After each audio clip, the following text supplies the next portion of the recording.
ఇంకోటి ఇంపార్టెంట్ రుణమాఫీ, రైతులకు రుణమాఫీ అన్నాడు. చాలా మందికి రుణమాఫీ పూర్తి స్థాయిలో రుణమాఫీ జరగలేదు.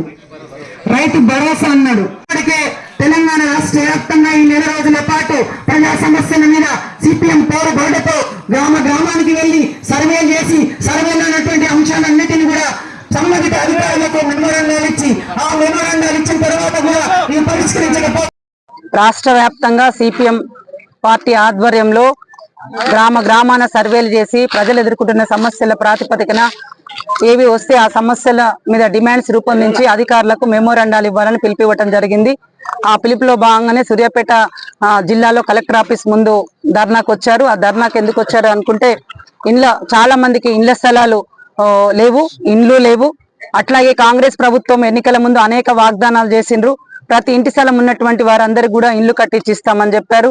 అట్లాగే మహాలక్ష్మి పథకం ద్వారా ప్రతి మహిళకు 2,500 రూపాయలు ఇస్తామని, రేషన్ కార్డులు ఇస్తామని, పెన్షన్స్ ఇస్తామని వాగ్దానం చేశారు.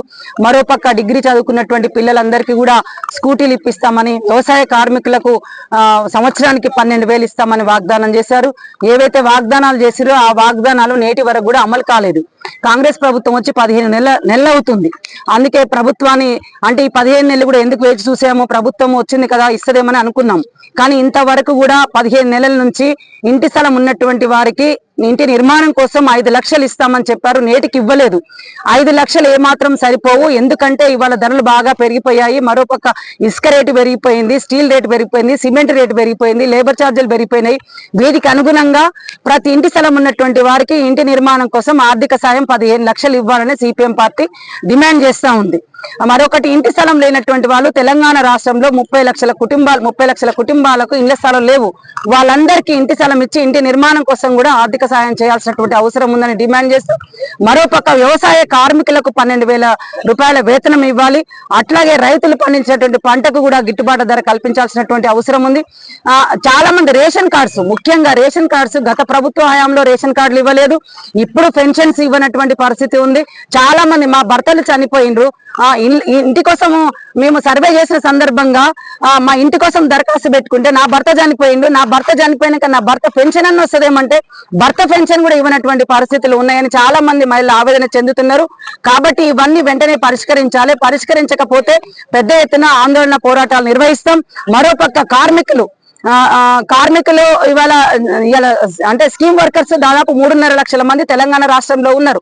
అంగన్వాడీ కావచ్చు, ఆశా వర్కర్ కావచ్చు, మధ్యాహ్న భోజన వర్కర్స్ కావచ్చు, 108 కావచ్చు, ఆరోగ్యశ్రీ కావచ్చు, అట్లాగే విద్యాలయానికి సంబంధించి కస్తూర్బా గాంధీ కావచ్చు, భారత సాక్షరతా మిషన్ కావచ్చు, ఇట్లాంటి అనేక మంది 63 సంబంధించినటువంటి స్కీమ్ వర్కర్స్ లు వివిధ శాఖల్లో పనిచేస్తున్నారు. వాళ్ళందరూ కూడా మహిళలే. వాళ్ళ కనీస వేతనం లేదు, ఉద్యోగ భద్రత లేదు, ఉద్యోగ భద్రత కూడా కనీసం లేదు, పిఎఫ్ సౌకర్యాలు కల్పించట్లేదు. అందుకే వాళ్ళందరి కూడా ప్రభుత్వం ఏదైతే వాగ్దానం చేసిందో కనీస వేతనం 18,000 ఇవ్వాలని పోరాటం చేస్తున్నారు. 18,000 కాదు కదా, సిపిఎం పార్టీ ఏం చెప్తున్నాం అంటే వాళ్ళు 18,000 ఇవ్వాలంటారు. సిపిఎం పార్టీ సుప్రీంకోర్టు ఏదైతే చెప్పిందో 26,000 వేతనం 26,000 రూపాయలు ఇవ్వాల్సినట్టుగా మేము డిమాండ్ చేస్తున్నాం. కాబట్టి ఇవన్నీ రైతులు కూడా ఇవాళ రైతులు చాలా మంది సూర్యాపేట జిల్లాలో శ్రీరామ్ సాగర్ ప్రాజెక్టు 2 ఫేజ్ కింద చాలా మంది పంట పొలాలు ఎండిపోయినాయి. వాళ్ళందరూ పంట నష్టపోయినటువంటి రైతాంగానికి అందరూ కూడా ఎకరానికి 30,000 రూపాయలు ఇచ్చి ఆ దిశలో ఆదుకోవాల్సినటువంటి అవసరం ఉంది. ఏవైతే వాళ్ళు ఇచ్చిన వాగ్దానాలు అమలు చేయలేదో భవిష్యత్తులో పెద్ద ఎత్తున ప్రజల్ని భాగస్వాములు చేసి ఆందోళన పోరాటాలు ఉధృతం చేస్తామని ప్రభుత్వాలను హెచ్చరిస్తున్నాం.